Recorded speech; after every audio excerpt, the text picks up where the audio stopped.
Not a cocktail class, the cocktail class. And I want you to remember two things today. The number 4 and the cocktail. That's it. Okay. That's all you gotta know, and you will literally be the best mixologist in the entire world. It's for the cocktail. It's for the cocktail. And so here's how we're gonna break it down.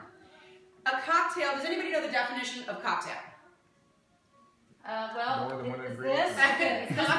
Cocktail. And there you go, class. Is it alcohol and a mixer thing? So a cocktail was originally defined, this is back in about 1806. A cocktail was defined as an interesting spirit, sugar, water, and bitters. Really? That's it. How many ingredients? Four ingredients. Sugar, water, And there are 4 steps to make this cocktail. And you can literally, with all of these and with everything in there and everything you have at home and everything in the fridge, you can make probably thousands of cocktails based on one cocktail recipe. So we're going to go old school and original. And all these mixing tins and all this stuff that you see at bars, don't even need it. This is the only tool you're going to need. This and this. Okay. Pretty awesome. So anybody can do this, but we're going to make it really fun. So we're going to break it down. Spirits. Now, a cocktail then got translated into old-fashioned, right? Are we familiar with old-fashions, yes. right? So it's going to be a whiskey or a rye base. You're going to have your sugar cube usually. Then you had your, where'd I put it? Bitters. So this is Angostura bitters. So let's talk about bitters, because that's the one thing. We all know what spirits are, we all know what water, and we all know what sugar are, right? Mm-hmm. So bitters. Is most people familiar with bitters? But let's go into the history of it, because this is true. So bitters, this is one of the 2 companies that survived the Prohibition. Before Prohibition, bitters came on the market where it wasn't as it is added to an old-fashioned Manhattan. It's an accent. It's a seasoning. Back in the day when they created this was actually created by a doctor that worked in Angostura, and all the seamen came aboard. Nausea. Everyone was nauseous and sick, and what do they do? So it was creating bitters, using bittering elements which help the digestion, food assimilation, and draining any excess whatever that was going on, especially if you're at sea, right? So you would put a bunch of bitters in, and then they would put a little bit of spirit or a little bit of soda water. Well, now it's flipped, and we do highly spirits, and we season with this. So this is your salt and pepper, basically. That's what it's become. I was just going to ask what it tasted like. Pretty much. And I'll pass this around, so feel free, and you can always just do a little dash and taste it. This is the old school. This is what you see on everyone's bar, back shelf. It's hidden in someone's, your grandfather's bar type thing. Angostura and Peychaud, who was a pharmacist or apothecary from New Orleans, is the only other company that survived Prohibition. Because when Prohibition came, they were able to maintain that this was for herbal healing, that this was for digestive healing, so it was not considered, even though it's a high-grain alcohol, it was not considered an alcoholic beverage. So they have gone through that. Now, if you look at the ingredients in here, though, we've got alcohol, we've got water, sugar, caramel color, added colors. Now this inspired me because I love bitters, but I said, I don't want all that extra stuff. I'm going to start and pass it around, smell it, taste it. This is a sensory experience, so please, I want you guys to be smelling and tasting things and understand how it relates to you and how you like it. It's right along with our cooking. Exactly. For me, I've always loved bitters, and the bitters have had a resurgence with this whole mixology and classic pre-Prohibition cocktails that have come up recently, the Jerry Thomas cocktails. Bitters have come back on the scene, so everyone's making their own bitters. And the thing for me is I realized I didn't want to add the caramel color. I didn't want to add the sugar. I didn't even want to add extra water. I wanted to do things that made the perfect bitters just by using fresh ingredients. Because then that goes, if you've been to the Whole Foods and you go and get a little dandelion root tincture or this and that for, heal a little milk thistle to heal your liver after you've been drinking a lot, that kind of thing. So there's a healing aspect to that, right? But it's made in alcohol. So are bitters, which are made for cocktails or had been. Combining those two is what we're going to be talking about today, is medicinal mixology. So we're creating cocktails with the intent of healing behind it. And so this is brought to you by Elemental Spirits. So my company, Elemental Spirits, based on the 4 elements. So we have the earth, fire, air, and water, which is everything that you need to grow a garden, to grow anything, right? For us to survive. Mm-hmm. So that's the basis behind this. And again, how many elements are there? 4. Exactly. So we are going to build cocktails based on this theorem.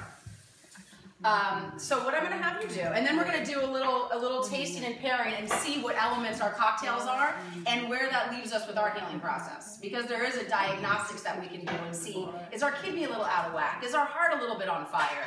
So we're going to go there too. So that's just telling you what we're going to do. You know a little bit about bitters now. Used as an herbal healing, also used as a cocktail seasoning. So we're going to do both. And this is what I'm going to encourage you to do. Take a glass, and I'll start. I'll make one first, so I'll show you, and then everybody come up, and you guys will do your own. A glass. These are all jigger pours. They're all an ounce. I suggest if you don't want to make a big cocktail, just do an ounce of your spirit. You have your sugar, your water, and your bitters element, right? So we'll start with that. We know we're going to have an ounce. What we have here is this is sugar and water together, a simple syrup. So then all you would need is the spirit, a simple syrup, and bitters if you want to go that route. This is coconut sugar. It's the lowest glycemic index sugar that you can use. It's equal parts water and sugar, so it's a very little amount of... you mean coconut sugar and water? Right, coconut, yeah. What did I say? Well, sugar, but I figured you meant coconut sugar. This is the coconut sugar and water. This is a raw cane sugar and water, so again, it's not processed or refined. It's going to be 1 in 1 parts. And then we have a honey syrup. It's a lavender honey. It's going to be 1 part honey to 2 parts water. So you have the healthier sugars by using it, so I know we're being health conscious. So that's one option.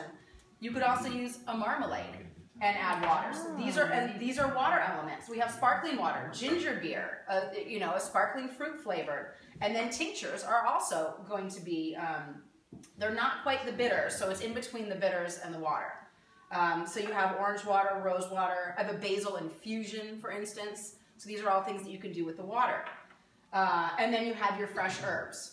And the fresh herbs can be used just as a garnish, or you could actually stir them in there depending on how much flavor or essence you want. And again, this comes to the healing and what you're drawn towards. And that's something I want you to think about, and that's why I'm saying smell, taste, that kind of thing. This is the selection of bitters that we have today. I have a ginger beet fennel, Asian pear spice. The chili bitters is a red wine, chili pepper, raw cacao, and star of anise. So it's got a bit of a bite, great for circulation. My cocktail bitters, and I'm going to pass this around. You guys tried the Angostura. So this would be my version, no sugar, no added water, my version of the cocktail bitters. It's going to be very different from Angostura. Then we have a lavender, celery, sage, peppercorn, and grapefruit. And then you have a couple tinctures to play with. This is a good breath tincture, which literally will heal your breath from the inside out because it has fresh caraway, parsley, 4 kinds of mint. So it's actually going into the heliotosis, into your stomach, and healing your breath that way. Just maybe not doing it before you're driving, like instead of gum, but yeah. Just a thought. But it is a great, like you just had dinner, maybe you're on whatever you're doing, you've had a bunch of onions and garlic. Great way to neutralize that. And then I have another tincture here, rosemary, lavender. Again, and we'll get into what the healing stuff is because I want you guys to go into this blindly to what you're drawn to, because then we'll talk about why you were drawn to what you were drawn to. And that's the fun part. So, and I'm also going to hand these out. This is actually for my bitters class, but it's a little take-home fun thing because it teaches you how to macerate bitters on one side and gives you 3 easy-to-make cocktails on the other side. We're going to be going off the template on the bottom, the old-fashioned, or in other words, the cocktail, right? The cocktail. So I'm just going to pass these around, guys, and you can hold on to those just and check them out. Thank you. You are welcome. And then you can and so I will start.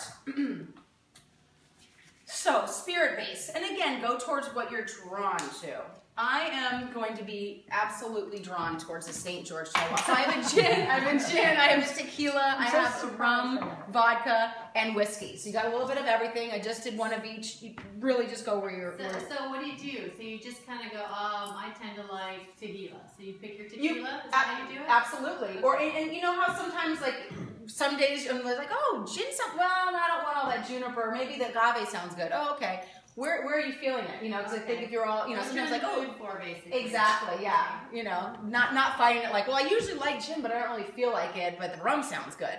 So literally, I mean, intuitively pick your spirit, or let it pick you. Okay, so and I'm going to do, now, as you see on there, you'll see that it would be a 2 ounce portion, and then you go from there. I'm going to do a smaller version, so 1 ounce. Since we've been drinking already. Yeah, and so I just recommend that. Do however you would like to do it. And then the other thing is, remember, there's the 4 ingredients, but it doesn't have to be any order, and that's how the cocktails start becoming variants. So maybe you want a little bit of sparkling, your water is sparkling, and you want more of that emphasis than the sugar or the bitters or the spirit. Maybe you want high bitters, and you just have a tiny bit of simple syrup and no water. So really, these are all things to think about. You get to play with, I mean, there's only 4 of these elements to play with, so you can match them how you like it. I'm going to do a little traditional just to show you. So I start with my spirit base.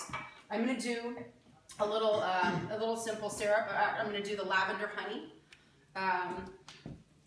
Just because that's what you feel like? That's just what I feel like, yeah. I'm feeling the honey.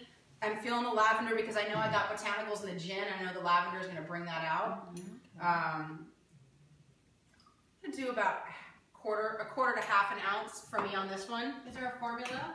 There is, and that's the recipe on the bottom here. Okay. Yeah, so I mean, traditionally it would be 2 ounces of spirit, about a quarter to a half ounce of simple syrup, So and several dashes of bitters. We're just cutting this in half today for a smaller. Correct, but and that's the thing, like I was saying too, is that if this is the way the cocktails start becoming out of just the old fashioned, is that as long as those 4 elements are intact, you can create it however you want. Maybe you want like a really Collins type, so you have all this bubbly water in there, and that's your water, and just a little bit of sugar and a little bit of bitters.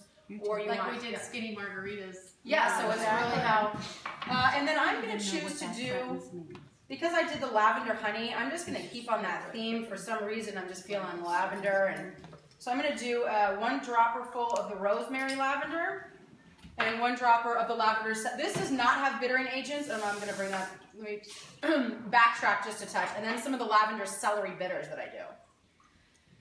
What makes the bitters, what makes the tinctures?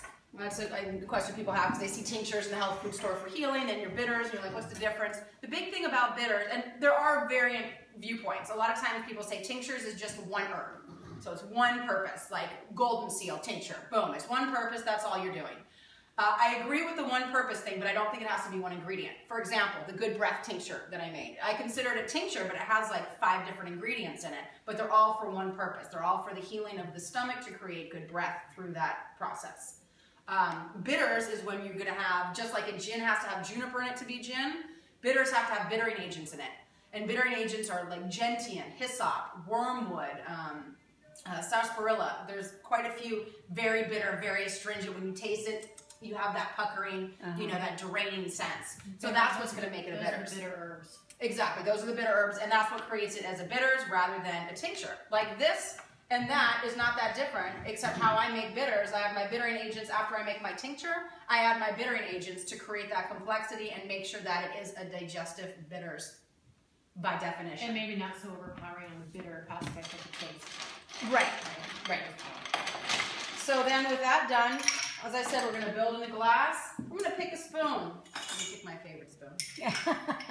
And literally you can hold it in your hand, you can have it on the table. I like these spoons because the way to end here, especially when you're making an old-fashioned in a glass like this, because this gets all bulky and weird, you just can stir, stir, stir, stir, stir.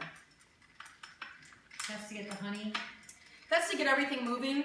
The key is if you add citrus or juice to anything, you want to shake it. Because to get the sugar and the citrus to mix, you need that shaking. Oh. If you're doing just spirits and sugars and bitters, there's no need, you don't want to shake it. You don't want to add that extra water in there. Okay. So that's kind of the rule, the template there. And then, let's see, I think I'm going to add a little, just for a garnish, since I'm doing, this is a barbecue rosemary. Kind of smack it to waken up those oils and drop it in. You put some soda water in there? I could if I wanted to. Yeah. I'm going to do this as a traditional old fashioned and have you guys taste that. I'll sample. Okay. Yeah, and sample it. So if you want to, you know,